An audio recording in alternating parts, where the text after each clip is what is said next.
ng ibang bansa. Wikang alam kong inyong kilala at pamilyar sa inyong mga tenga. Ngunit ang ating wika, kilala niyo ba? Oo, wikang ating kinagisnan. Wikang ating ginagamit nang tayo'y bata pa lamang. Wikang Pilipino. Wikang nagbibigay saysay sa ating pagkatao. Subalit, sumagi ba sa inyong mga kaisipan? Bakit nga ba mahalaga ang wika? Sapagkat ang wika ay kaluluwa ng isang bansa. Ito ang nagsisilbing tulay na naguugnay sa atin mula sa nakaraan, sa kasalukuyan at hanggang sa hinaharap ng kung sino man. Sa pamamagitan nito ay naipapasa natin ang ating mga kultura, kasaysayan at tradisyon.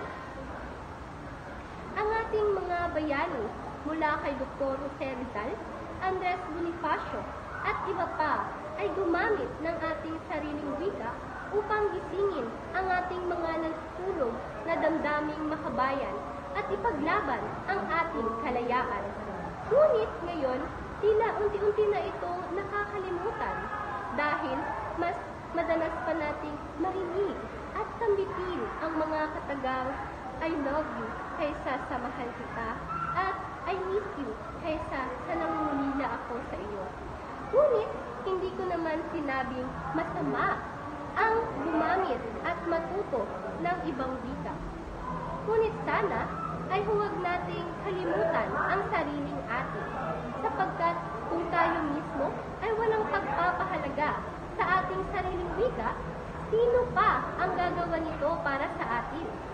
Kaya naman, ang wikang Pilipino ay huwag hayaang magulok sa limot, sapagkat ang bawat pantig at titik nito'y dugong nag-aalam at pusong di nauupos. Kaya bago pa tayo malunod sa ingay ng banyagang salita, gisingin natin muli ang tinig ng ating bansa. Kaya naman, ngayong araw ng buwan ng wika, ating sabay-sabay na bigkasin at sambitin ng buong lakas, wikang Filipino habang buhay kong yakap at wagas. Sa puso at isipan, ito'y walang hanggan.